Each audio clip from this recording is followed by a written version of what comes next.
Now the bells, sweet silver bells, all seem to say, throw cares away, Christmas is here. We're seeing double-digit reductions right across the board for all serious and violent crimes. Some good news as we come down to Christmas Day and the end of the year. Certainly that's reason to give thanks as our government continues to ensure a safe and secure society for all. Welcome to this Tuesday's edition of Jamaica Magazine. I'm Adrian Atkinson.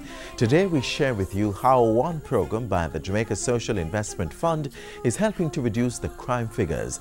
And it's less than 48 hours before the biggest holiday of the year. If you want to start healthy eating habits before the new year, we're giving you some tasty meal alternatives. Let's get things started with the news.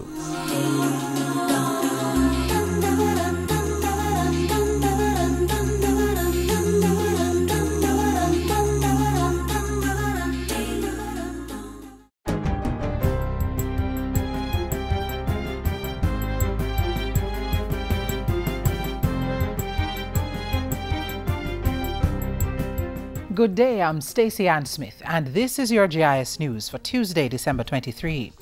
Jamaica is the best country to do business in the Caribbean. The 2014 Forbes Best Countries for Business report ranks Jamaica 64 out of 146 nations, higher than any other in the region. Trinidad and Tobago and Barbados were 71 and 73 respectively. The International Business magazine graded the countries on 11 different factors. In welcoming the ranking, Industry, Investment and Commerce Minister Anthony Hilton said the report served as evidence that Jamaica was taking the necessary steps to improve the business environment. The fight against the chikungunya and Ebola viruses has been strengthened by a $250,000 grant from the Inter-American Development Bank (IDB). Health Minister Dr. Fenton Ferguson said the grant would improve training, surveillance and public education. We recognize that it has come at a very critical point when much work and the population at large is still contemplating the whole question of the chikungunya virus disease that came into this country in July of this year, and our response relative to the Ebola virus. The Jamaica Fire Brigade is pushing fire safety during the Christmas period. At a recent GIS think tank session, Public Relations Officer Emilio Ibanks warned against plugging too many decorative lights into one socket. We have seen cases where persons are plugging up to 15 lights into one socket. That is overloading the socket, and that will result in a fire. So we are trying to get persons to understand, do not overload your circuits. If you must use pepper lights or Christmas lights at this time of the year, try and keep them down to a minimum of 3 per socket. Don't exceed the 3 and don't exceed 5 hours. In order to minimize the risk of a fire, Mr. Ibanks said decorations should be kept away from lights on a plastic Christmas tree. He also recommended that persons unplug Christmas lights before going to bed. One child welfare advocate is issuing another appeal for greater partnership in the care and protection of the nation's children. As stakeholders, as parents, we must take responsibility. My stance at the OCR is that I'm going to the communities where the people are. If they're in a shop, they drink bar, they drink rum, we go sit up on the stool and drink water and talk to them. Because that is an avenue if I have to go to reach them. Registrar at the Office of the Children's Registry, Greg Smith, made the appeal at an information session for child care and protection at the Troy High School in Trelawney. Mr. Smith noted that the collaboration of teachers, parents, community members, private and public sector organizations was essential in safeguarding children against abuse and ensuring their holistic development. 3 new classrooms have been built at the Bound Brook Primary School in Port Antonio at a cost of $11.5 million. The expansion increases the number of classrooms to 11 and was carried out with grant funding from the government of Japan. One of the new classrooms is being converted into a resource enrichment center to cater to the needs of students who have learning challenges. Education Minister Reverend Ronald Thwaites thanked the Japanese government for the donation, saying it will help advance larger plans for the school. One of our chief purposes in coming to Bound Brook, in addition to celebrating the opening of the classrooms, is to plan what is really necessary in order that Bound Brook Primary can come off shift by June of 2016. And finally, Jamaicans are being encouraged to explore local resort and attraction offerings, which will help to improve the country's economy. Staying in Jamaica on a vacation is important for economic growth. In the same way, eating what we grow. Every visit at a hotel consumes 6 eggs a day. Between the 2 in the morning for breakfast, when your egg omelette, the fried rice, and in the pastry, and in the salads. It means that every time you don't stay in Jamaica on a vacation, you cost us 6 eggs a day. The Tourism State Minister was speaking at the recent Tourism Product Development Company Essay Competition Award ceremony. 6 persons received cash and prizes valued at more than $1 million. And that's it for GIS News today. I'm Stacey Ann Smith. Thank you for watching.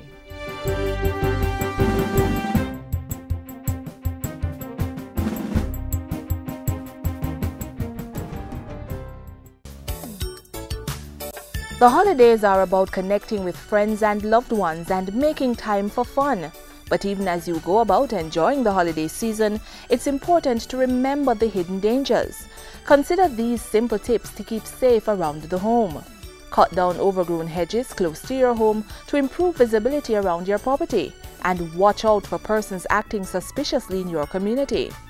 When inside, especially at nights, remember to secure windows and doors with deadbolts. And try not to leave keys where they can be seen from outside. If you are leaving your home, make sure to lock all windows and doors. And do not tell too many persons that you are going away for the holiday. Another safety tip to remember involves your house keys. Do not leave spare keys in mailboxes and other places around the home. If you must, leave them with a relative or a neighbor you can trust. It's recommended that you install a security system and safety lights that are triggered by movement, as these help to deter criminals. And if you feel there is an intruder inside your home, make an alarm for help or call the police. Do not attempt to investigate yourself. As you go about enjoying all the holiday has to offer, be vigilant and keep safe. And also, please remember your neighbors. Look out for anything or anyone suspicious and contact the police for assistance.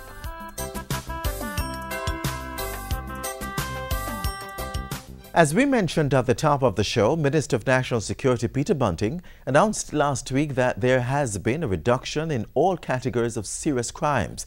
This is due to a number of strategies, which include intensified community efforts in crime fighting.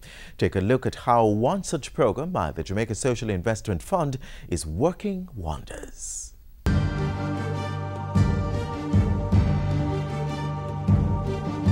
Crime has been a leading cause of instability in many societies, with Jamaica being no exception. This pandemic has torn the fabric of unity in many communities, leaving them in shreds of division.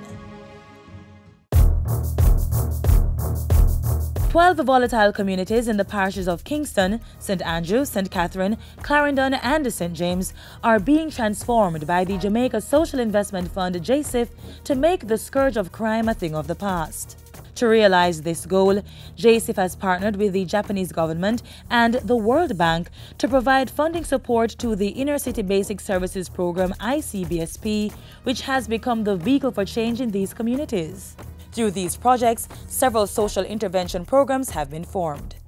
We do a range of social programs such as literacy, mediation services, after-school activities and some activities, as well as apprenticeship and skills training. There is a very, very strong correlation between unemployment and crime. And there's also a strong correlation between unemployment and low levels of educational attainment. So what we're saying is that if we can get our population to become more educated, to get greater skills, then more likely they would be able to be integrated into the workforce and less likely to be involved in antisocial behavior and crime. One major social intervention initiative is the computerized literacy training program being administered by Knowledge-Based Center. Over in St. Catherine, the Knowledge Primary School has been equipped with computer software and accessories that have improved the reading and numeracy levels of the residents who use the school as a learning center. Well, a friend told me about this program, that it can help me and how I can help my son get a better education. This program helped change my life by not getting myself into any kind of negative trouble. It has helped me to read fluently and helped me in the mathematics, like in fractions, multiplication, addition and division. I'm thankful that JSIF has came into the community and helped the youth in the community and helped me for furthering my education because the program is free and I couldn't have done it on my own. We really appreciate what JSIF is doing, you know, and I hope that they would spread it in all communities, because with JSIF doing this to all community, it will make our country better and more literate. In Kingston, another major social intervention program has reshaped minds through education. Several training seminars were hosted by Rise Life Management Services for children, parents, and teachers in the Federal Gardens, Craigtown, Jonestown, and Marchmont communities. These seminars focused on identifying maladaptive behavior in children and building the parent-child relationship. It also helped teachers to adopt classroom management techniques to deal with children exhibiting such behavior. Laverne Thomas is just one of many parents whose outlook on proper parenting has significantly improved since receiving training. I was an abusive mother. Used to beat my children them a lot, shout on them, cuss them about them father and those things. But since the workshop, I've changed a lot. I don't shout, I just talk, and them hear me and everything, and my children, them grades start pick up. Without it, I don't know how I would manage. We find now that parents are coming in with their children. Parents are saying things that they learned in the workshop and they're responding better with their children. In addition to social intervention programs, JSIF, through the Ministry of National Security, has created the Jamaica Crime Observatory, which is an integrated crime and violence information system, ICVIS, or crime database, which hosts and displays crime and violence victim data at the parish and community levels. From the information garnered, crime prevention programs can be monitored and evaluated. We have data from 2 of the communities, and since inception, 2007 until now, we see a 50% reduction in crime, which I think is something. You look at those small gains because you don't solve crime overnight. The effects of crime are far-reaching, but so too are the efforts of the Jamaica Social Investment Fund and its partners. They tackle the issue by providing an alternative lifestyle to crime's most vulnerable targets. For more information on JSIF and the Japan Social Development Fund, call their toll-free line 1-888-991-2356-7. Send an email to feedback@jsif.org or visit their website, jsif.org. Remember to like their Facebook page. The Jamaica Social Investment Fund, investing for community development.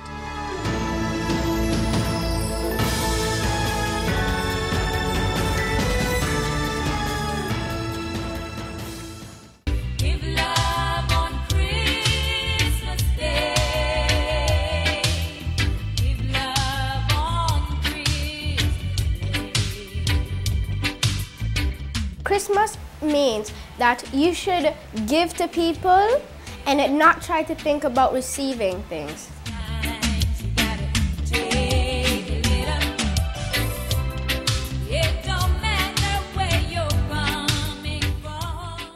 Little town of Bethlehem, how still we see the light.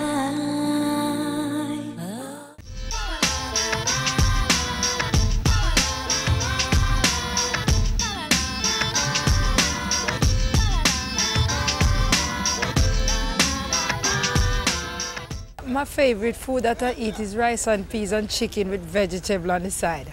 Rice and peas, baked chicken, curry goat, and sorrel drink. Turkey with stuffing and rice and peas. The rice and peas with oxtail. Turkey?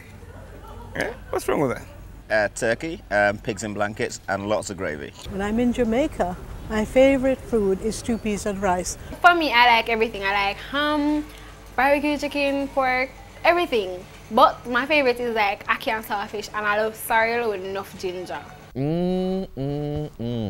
All that food sounds delicious, right? I, for one, will be indulging in some this Christmas. But what if you're on a diet, or you're a vegetarian, or you just want to eat healthy, but don't want to feel left out of the festivities? What do you do?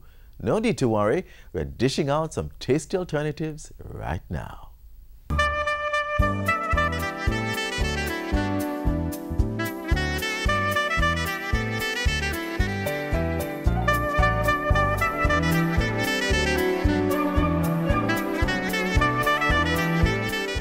Wow, can't talk. Too good. So come back later. Surprised, right? Well, trust me, I was surprised too, but the food was delicious. And now we're here to share with you another way of preparing a vegetarian meal. And with me to do this is Chef Carl Thomas. So, Senor Thomas, what will you be preparing today? Well, hi Kerry. Today I'll be preparing a traditional type vegan meal. Okay. Jingle bells, jingle all the way. Oh, what fun it is. Right, so I'm going to start first by wilting our pak choy. I want to make sure that we have a large amount of boiling water because we're working with green vegetables. Right, and we want to ensure that we have a little bit of salt in that water because that is important. We want to make sure that in all stage of preparation, the meal is seasoned properly. Right, so we add a little bit of salt to that. We're just going to take our pak choy. We have removed the white section of it, right, to ensure that we can have it soft when we're ready to roll it up. Right, and then remove it from the water. We're just going to set this aside and we're going to go back to it when we're actually ready to do our presentation. Right, in the same liquid now is when we're going to start to prepare our cornmeal. So we're going to start by adding the following ingredients. Some scallion. Right, we won't be using any form of like milk or coconut milk in this, so we want to ensure that we have a significant amount of flavor in there. Some garlic, some onions, right? And as typical Jamaican, we want to add a little bit of scotch bonnet pepper to it. We're also going to be adding some salt and pepper.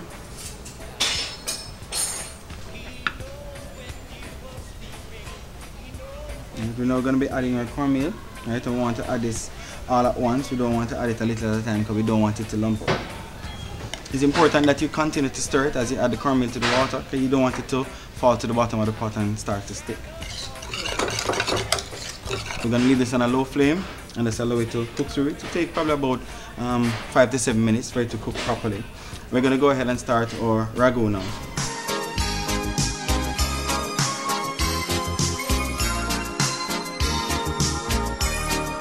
So we're going to be starting with some olive oil. Just a small amount. We want to ensure that whatever that you're preparing, it doesn't stick to the bottom of the pan. At the same time, we're also using a non-stick pan. So we're adding some garlic, some onions, and a little bit of hot pepper.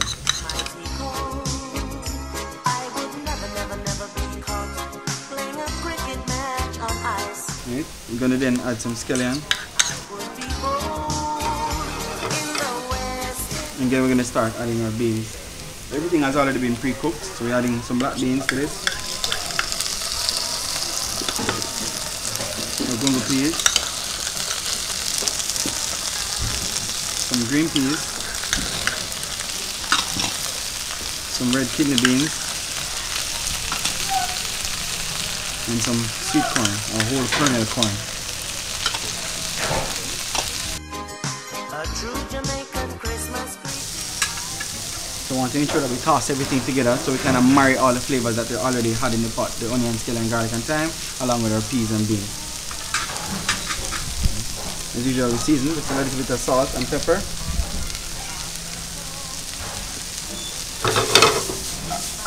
And just to kind of bring all the flavors together, I'm going to tip a little bit, about 1 ounce of water in the pot.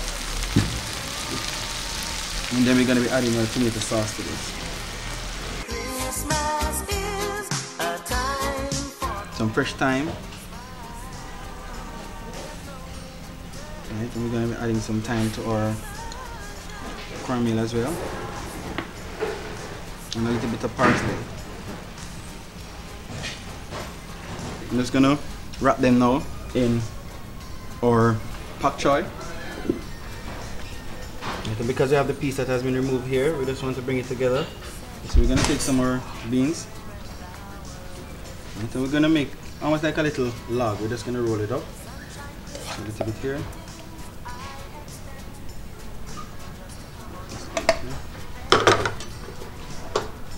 Right. And then starting from this end, we're just going to put the pak choy over it. And just like a little cigar. Where cool breezes blow, catch the festive spirit sweet, catch the rhythm and the beat, instead of catching a cold out in. What I really like is the fact that you use local products. Yes. And seasonal food, Definitely. the gungo peas and so on. Because it's traditional around about Christmas time, so you want to incorporate that as well. Okay, thank you so much again. Pleasure's Bless you. mine. Thanks for I'm having going me. to now go and feast. Okay, is that allowed? Yes, definitely. All right, so I'll see you. I can't wait to taste the polenta. You know that's stunned cornmeal, right? I can't wait to taste it. And especially the ragu, the peas and the beans mixed in that rich tomato sauce. I think it's going to be delicious. Just by the looks of it, it's colorful. Woo! There it is. Thank you so much. Can you see it? Right, so I'm going to dig in. But before I do, listen, you go ahead. Try your hand at different things in the kitchen, right? Create different flavors and aromas. And have yourself a wonderful, fabulous, but healthy Jamaican Christmas.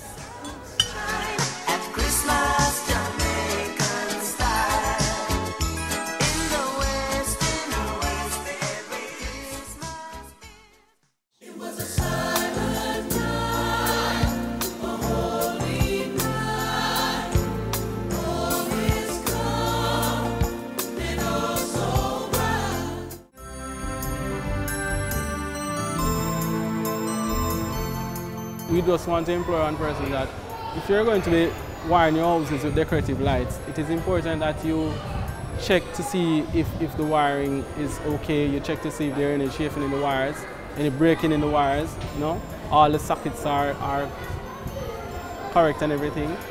And then you can go ahead and do your decorations.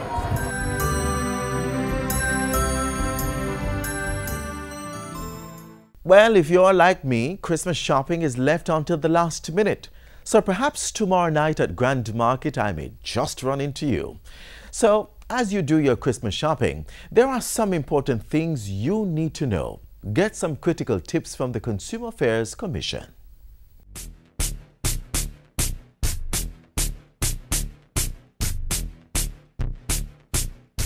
When you go to the stores, ask basic questions. What about your refund policy? These signs that you see up, no refund, no exchange, by themselves, they are not illegal, but once there is an issue, the Consumer Protection Act kicks in. You are entitled to redress once there is a defect in the item or some other item that you can legitimately claim for. Consumers need to understand and appreciate that we have our power in our pockets and our feet. We walk away from persons who are not nice to us as consumers. Most of all, in terms of warranties, especially if you're purchasing high-value products, please ask about the warranty period and what are the conditions of the warranty. What is it that the warranty covers? It's very, very important that you know these things before and have these things in writing. The word of mouth will not work, because invariably have very short memories when we go back with a problem.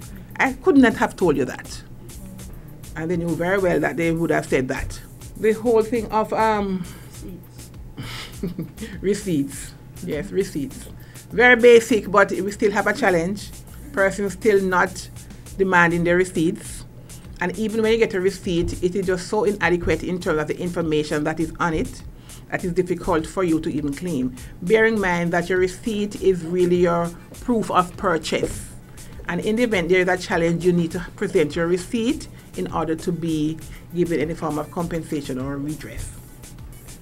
Your receipt must have some basic things: the name of the store, the date the item was purchased, a description of the item, and your cost. Those basic things must be there. listing tapes that a lot of vendors have been giving. It really ought not to be. It's a breach of the Consumer Protection Act. Sometimes when you go to purchase items and you're paying cash and they're giving you discounts, they say, okay, I'll give you a discount or we'll take up the GCT, if you know, but you cannot get a receipt. And sometimes persons wanting a good deal will fall for that type of thing. But invariably, especially if it's an electronic item, invariably, to me that's a red flag. Something is wrong somewhere. And when something goes wrong with the item after a day or two, you have a challenge taking it back and you have no proof of purchase. So we don't want consumers to be penny wise and pound foolish. And we also want you to obey the law.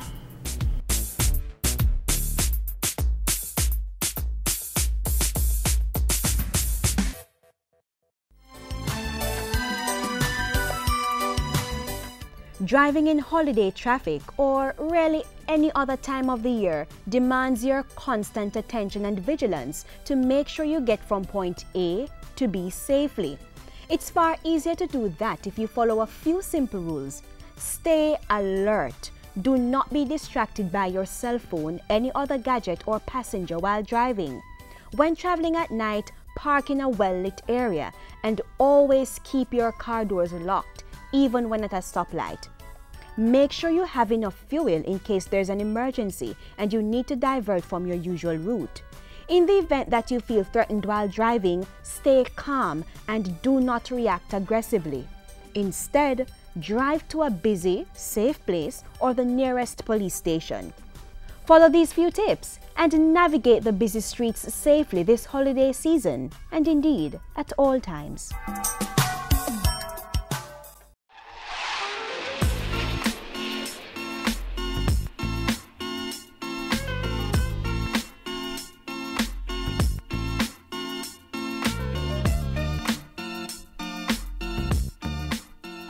As you eat, drink, and be merry, remember the real reason for the season is about the love of our Creator sending His own Son into the world.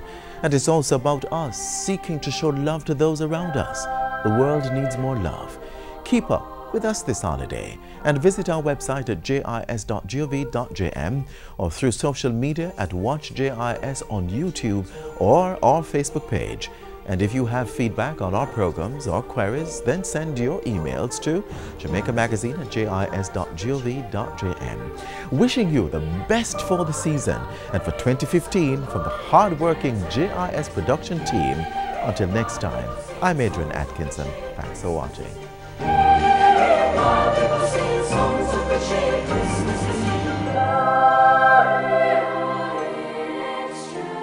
This has been a production of the Jamaica Information Service, the voice of Jamaica.